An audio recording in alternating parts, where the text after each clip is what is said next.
Velkommen til visitten. I dag er vi i Als.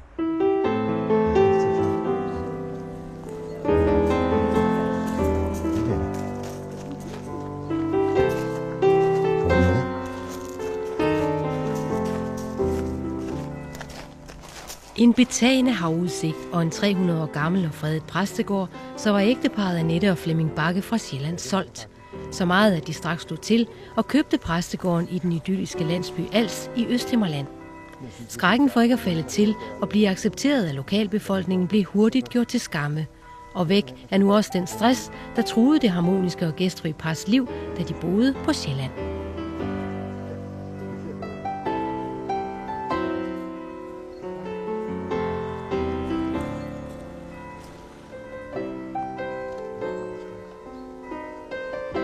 Annette, hvad gjorde Flemming, der fik dig til at tage med helt herover til Jylland? Jeg vil næsten sige omvendt. Det var faktisk mig, der fik Flemming til at tage med herover. Fordi vi var begge to lidt trætte, vi var lidt stressede derovre på Sjælland. Og i lang tid så vi ikke hinanden, fordi Flemming havde sit, og jeg havde mit, og vi var sådan forskellige steder. Og vores børn var trætte af os, fordi når vi kom på besøg, så var det, hej, vi er lidt dyr, vi skal afsted igen, og vi har ikke tid til jer. Og vores datter sagde på et tidspunkt, vi ikke blive væk, fordi vores børn bliver så frustrerede og kede af det, når vi tager afsted igen. Vi steder for kaffe, og så er I bare afsted igen. Og så fandt vi ud af på et tidspunkt, det går ikke det her. Vi kan ikke, det holder vi ikke til. Så går vi fra hinanden, eller der sker et eller andet drastisk. Så vi fandt ud af, at vi måtte lægge tøjlerne fuldstændig op. Og så sad jeg en dag, eller vi sad sammen og læste Jyllandsposten. Og der var sådan et boligtillæg med liebhavervillaer. Og der stod en 300 år gammel præstegård. Det synes jeg jo lød rigtig spændende. På Als, troede jeg. På Als. Og øbo, ja, hvorfor ikke? Altså, det er en lille hyggelig ø dernede. Jeg tror, det ligger nede i Sønderjylland, den her Als. Det kunne da være hyggeligt. Det viste så, at det var en lille by, der hed Als i Nordjylland, lige modsat. Men Flemming tog over, han skulle over i et andet øje med, og var oppe og kigge på den. Og i samme sekund, han kom ind, sagde han, der er et eller andet ved det her hus, jeg føler mig godt tilpas. Og så sagde dem, der boede her, sælgeren, prøv lige at gå op og se havbakkerne. Du skal lige op ad vejen herovre. Og Flemming gik op ad vejen og kom til havbakkerne, og der var leveret. Det er et fantastisk syn. Ja, det er det. Ja, det er det altså. Imponerende. Ja. Og det var det, du så dengang? Ja, det var jo så da jeg havde været inde i huset, så sagde de, du skal lige gå op i havbakkerne. Og så gik jeg herop, så synes jeg nok, det var også værd at køre efter. Ja. Og så vidste du, flot. Så her skulle I være? Det var en af de ting, der gjorde, at vi besluttede os til, at det var her, det skulle være. Ja. Wow, sagde de til Flemming. Og Flemming havde så fået fat i ejendomsmæleren, og han kom til, og vi skrev faktisk under samme dag. Da vi tog hjem, der var huset købt, og så sikre var vi på det, eller så panikslagende. Jeg ved ikke, hvad man skal kalde det, vi gjorde det i hvert fald. Sådan en præstegård som den her, der er jo masser af plads i den. Men der er også masser af ting, som I ikke må gøre med den plads, ikke? Ja, i og med det er fredet. Så er der, vi skal næsten spørge om alt. Og vi synes egentlig heller ikke, det skal være så meget om. Fordi vi har købt huset, fordi det var gammelt, og specielt så gør det ikke noget med at begynde at sætte store palæruder og sådan noget i. Det ville jo slet ikke passe. Nej. Men vi har søgt om, blandt andet, vi ville gerne have kviste ovenpå. Men det må vi altså ikke. Nej. Det må vi ikke. Nej. Og vi skal lave, altså hver gang vi skal lave noget større, og selvfølgelig vi må godt reparere et fodpanel eller sådan noget andet, men vi må ikke begynde at bygge om på noget, eller lave sådan større installationer, uden at få lov til det. Mm. Det har så ikke været aktuelt endnu, fordi vi synes egentlig, det fungerer udmærket, som det gør. Ja. Det er arvet fra min far. Er han ikke sød? Jo. Der er jo ikke noget, der fejler af, hvad det er for et rum her, så vel? Nej. Det er ikke stort, men det er glimrende til os. Det er... altså, vi havde jo en anden brugskabine, den var faktisk lidt god, den gik sådan op, men... når vi nu skulle have lagt det hele om, så blev det altså sådan her. Mm. Min første tanke, da vi købte det her gamle hus, tænkte, tør vi det? Det første gang, vi har gæster, så er det her toilet stoppet. Der er ikke noget, der fungerer i sådan et gammelt hus.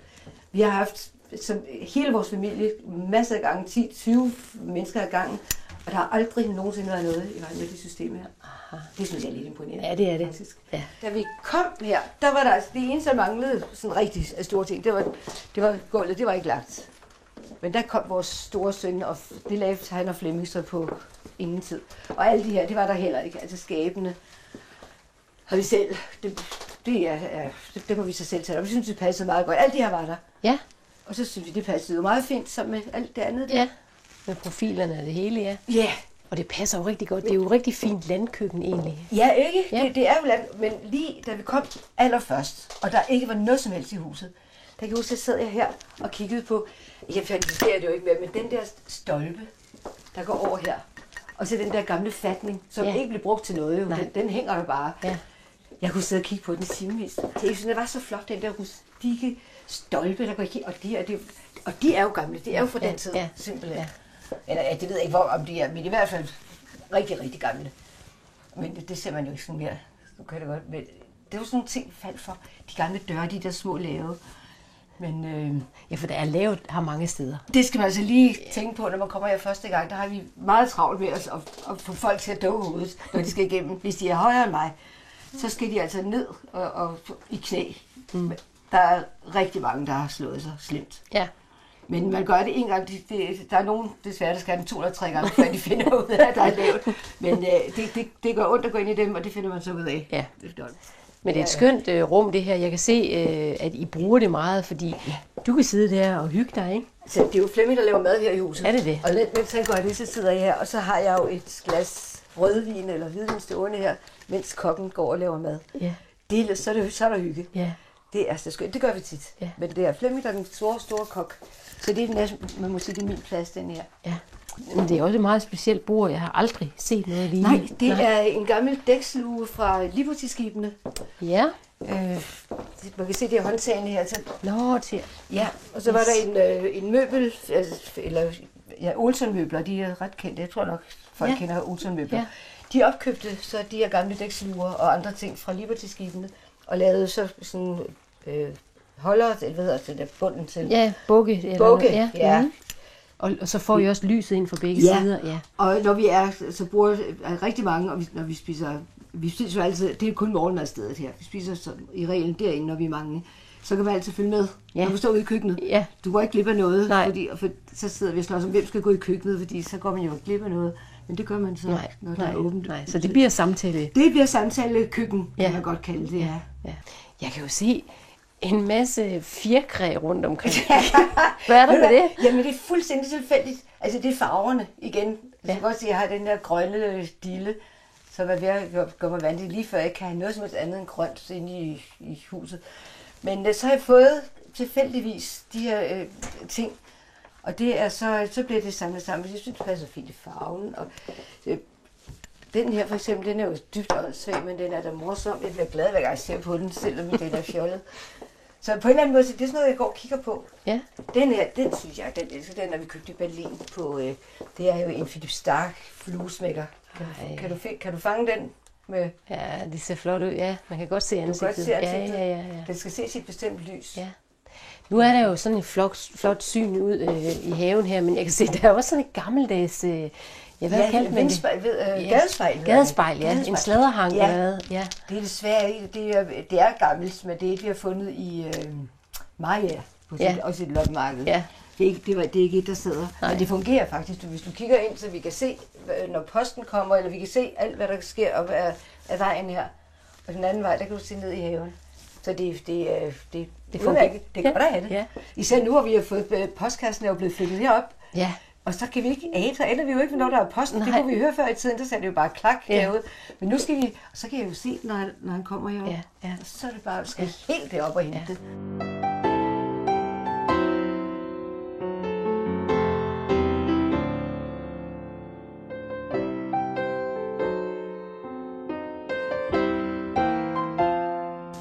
Her, det er hovedgangen, der var. Det bruger vi så nu til fadebord og afslapningsrum, og her kan man sidde i fred og ro. Så har vi sådan en lille skilt, vi sætter på, så skal der stå optaget herude. Hvis man sidder her og er træt af verden og folk, og bare vil have fred og ro, så kan man sætte sig her og få en lille en, og der er også lidt mad, men det kan man også råbe efter, hvis det skulle være.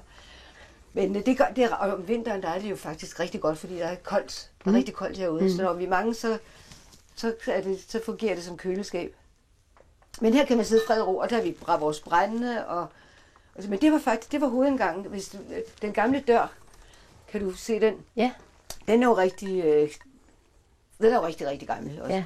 Og der kom man så ind, og du kan godt se, den er flottere end den anden dør. Ja, den er mere pompøs og dobbeltdør. Det er en hoveddørsdør, den her. Ja. Og så var der dør her ind til stuen derinde. Mm. Og der hang så præstekjolen, og konfirmanderne kom så ind der. Det var privaten. Ja. Der kom man ikke ind her. Nej. Hvad er det for et fint maleri, der hænger der? Det er en kongsmar, og ham fandt vi nogle stykker af. Han er jo Aalborg-maler. Og det her, vi har et, hvor han har malet fra Aalborg. Det er fra Aalborg, men vi kan ikke finde ud af, hvor det er i Aalborg. Men han er lavet fra en gamle by i Aarhus, og et andet fra Aalborg. Det hænger et andet sted, det skal jeg vise dig, fordi det er meget, skal vi købe sådan en serie med ham, eller fandt et sted. Men han er Aalborg-maler, og jeg ved egentlig ikke, men vi synes også, der skal være noget pænt herude. Selvom man selv vælger at gå i Skammelkrogen herude, så skal man altså også have noget kønt at se på. Når man trækker sig tilbage fra verden. Ja, ikke? Ja. Man skal have fred og ro. Ja. Men det var altså indgangen herind Til konfirmandstuen. Ja. Ja. Der er kommet mange konfirmander igennem her gennem tiden. Det har der, jeg tror, det er mange år siden, må det være, fordi de sidste præster har jo været over i den nye store præstegård. Hvad bruger I det her rum til? Det her, det er jo vores hule. Det er jo her, vi sidder om aftenen og ser fjernsyn. Det der store, ja, det passer jo slet ikke i stilen, men så det her, vi ser fjernsyn. Og spiller, det gamle, det lyder ikke særlig godt, det der klaver, men en gang imellem til vores kirkekor, så skal vi jo lære nogle noder, eller lære at synge, og så fungerer det altså fint. Det er pivfalsk, men vi kan godt sådan finde ud af, hvordan det skal lyde. Det er så også Kongsmark, og det er fra Aalborg. Ja, det er Budolfi i baggrunden. Det er Budolfi-kirken, nemlig. Ja, så det kan vi da kende. Ja. Og den her, det er så fra den gamle by. Og det er jo også tydeligt nok at se. Men den anden derude, jeg vidste før, den kan vi ikke rigtig stedfæste. Altså, vi ved, den er fra Aalborg. Ja. Men hvor i Aalborg? Det er så spørgsmålet. Ja. Sådan en som den her, er den i brug? Den kan, for vi turde faktisk ikke gøre det, før skorstensfejeren kom. Og så det kan jo ikke passe, men man kan jo i dag få de her træ, det er ikke store kævler, det er sådan nogle træ... briketter, efter presset træ. Ja. Det er en morsø, hedder det. Morsøovn. Og den lille bitte en der, den kan simpelthen varme alt det her op. Og det er så hyggeligt. Så til frokost, vi sidder altså om vinteren, der går vi i hi. Og så sidder vi, Flemming sidder der, jeg sidder der med vores bøger, og så ild i kaminen. Så er det godt. Så må det godt styrt regne og sne og storme. Og den varmer det hele op. Både indvendigt og udvendigt. Både indvendigt og udvendigt, ja. Og lige så meget indvendigt, nemlig man bliver så... det er dejligt. Det er virkelig hyggeligt. Det er et IKEA-bord. Er det det? Ja. Men det ser flot ud og passer fint. Ja, fordi lige pludselig så bliver man lidt træt af alt det hvide og lyse, og der skulle der bare noget, der var lidt mørkere. Så ville jeg jo have min Fatboy. Hvad er det ved den? En Fatboy, der er det ved det. For det første spørger Flemming, han synes, det er det grimmeste, han nogensinde har set. Men han kan godt se efterhånden, at uanset hvad du gør, om du er ondt i ryggen, om du er træt, om du vil ligge ned, man sidder bare i knæ. Og så falder den vælter sig om dig, og den omfavner dig, og du, hvis du er ondt i ryggen, så får du støtte der, hvor man skal støtte. Mm. Og når ungerne er her, og de skal se fjernsyn, så ligger der jo 3 børn op i den her, og den er simpelthen, jeg kan ikke sige nok godt om den. Nej.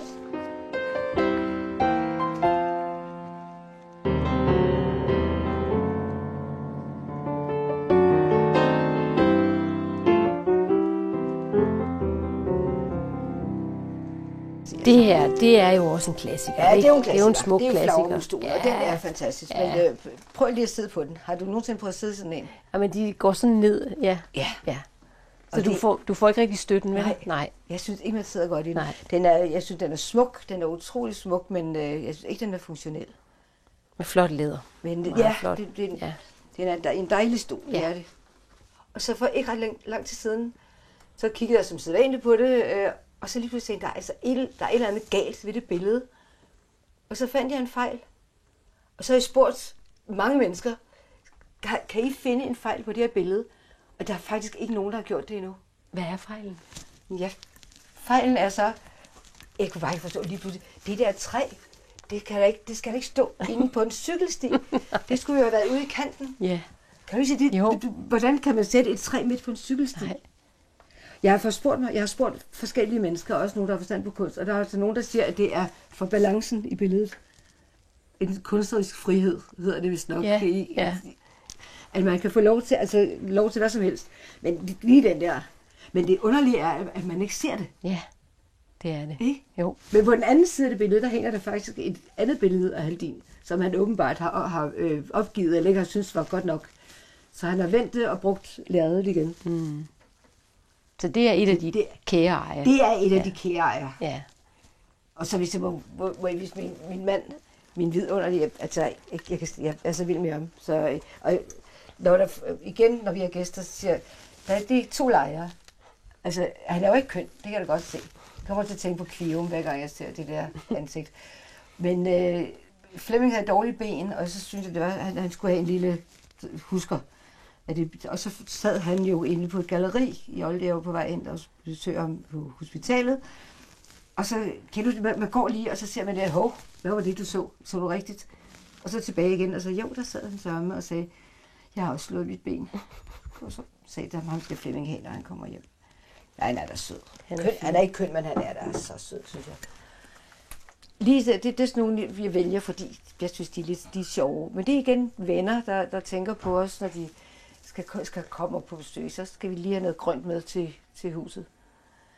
Så det er altså spændende, hvad de finder på. Mm-hmm.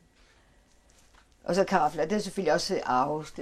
Karaflerne, det er jo gamle arve ting, de fleste også, både fra Flemmings familie og fra min familie. Der kommer mange mennesker her på besøg. Det er jo klart, når nu de bor på Sjælland, og de skal være her længe. Ja. Så skal I jo også have plads til mange gæster her. Ja, og det er jo derfor, det står sådan her. Fordi normalt vil man sige, hvorfor står der sådan et bord her? Det ser da umotiveret ud, at det er et gammelt havebord. Og det står der, men det er, fordi vi har tit rigtig mange. Når vi sidder en aften, man sidder ved det her lange bord, og så siger man, nu tager vi kaffen over i sofaen. Så falder der et eller andet, så stemningen ændrer sig tit. Ja. Så bliver man træt, ikke? Så kan man gøre, hvis man gerne vil have, at de går. nu tager vi kaffen, og så går I, ikke? Ja. Men ellers så bliver man jo bare siddende ved bordet. Man bliver hængende. Ja, man bliver hængende. Ja. Og så når ungerne er, vi spiller spil, og man sidder, der er godt lys hele tiden, og man skal ikke... Jo, det er måske ikke selv, men jeg elsker det her, hvor man bare kan sætte sig, og der er plads nok til alle.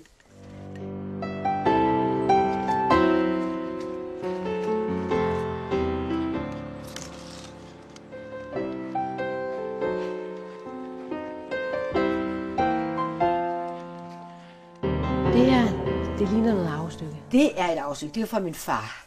Og det var så egentlig så sjovt, fordi jeg kom hjem med det, uden at have set det faktisk. Fordi det var sådan, der gik lynhurtigt, og ingen ville have det, og ingen ville have det, og alle havde ikke plads til noget. Så tager jeg det med. Og da jeg kom hjem, så var det, altså ikke det andet, men alle glas, det var fyldt med glas. Altså, er det ikke mærkeligt? Altså, jeg vidste det selvfølgelig godt, fordi der havde stået med, men det var Flemming, der fik det hentet og bragt og alt det her. Så det var først, vi kom hjem, jeg så, at det var fyldt med glas. Og det var vel bare en bonus? Det var vel nok en bonus. Og det andet, det er så afstykker fra Flemmings mor, der har vi lige fået alt det der, jeg kan ikke huske, hvad det hedder. Og det er fra min farmor. Det er sådan gamle arve ting også. Ja. Men det er jo sådan noget, alle har efterhånden alle vegne, ikke? Ja. Det er fine strandfund fra vores børnebørn. Fordi det var sådan en tradition, vi har, når de kommer her, så går vi ned til stranden, og så finder vi, hvad vi selv alle synes er smukt eller spændende.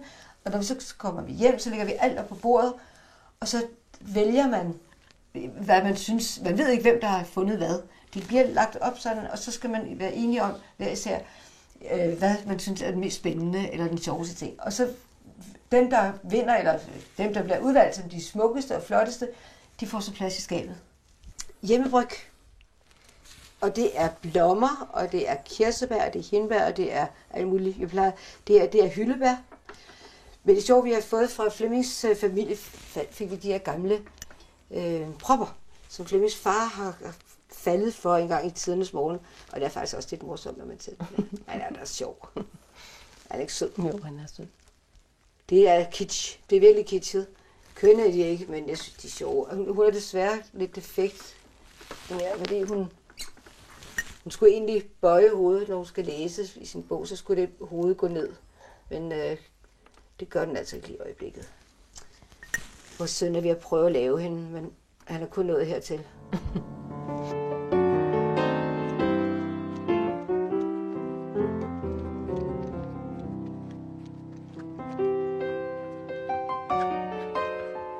Nu skal du op og se vores gæsteafdeling. Ja. Eller, det er et gammelt loft selvfølgelig, men vi synes jo, at det redder os for rigtig mange ting, fordi når vi har hele familien, så er der faktisk plads til rigtig mange heroppe.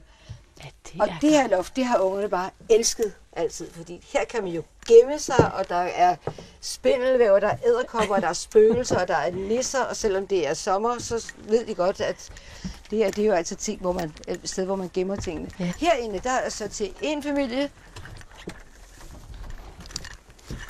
og sådan de står altid ret op, de her værelser, fordi så, hvis folk er her, og de ikke har lyst til at køre hjem, så ved de, så kan de bare, der er altid ret op. Ja, folk er velkomne. Ja. Det er faktisk den gamle præst, der lavede de her 2 gavlværelser til, der var 2 præstedøtre, og så fik de hver sit gavlværelse. Skal du se her. Det er vores gamle familiedåbsskole. Vi har lige haft brug for den for nylig. Og den er rigtig. Den er fra min farmors tid. Og den er, skal du se, alle navnene, der er broderet på. Ej, en fin tradition. Ja, den er ikke sød. Jo, det er og så det sidste, det er vores lille Bertram fra 2010. Ja. Herinde, det er så børneværelset her.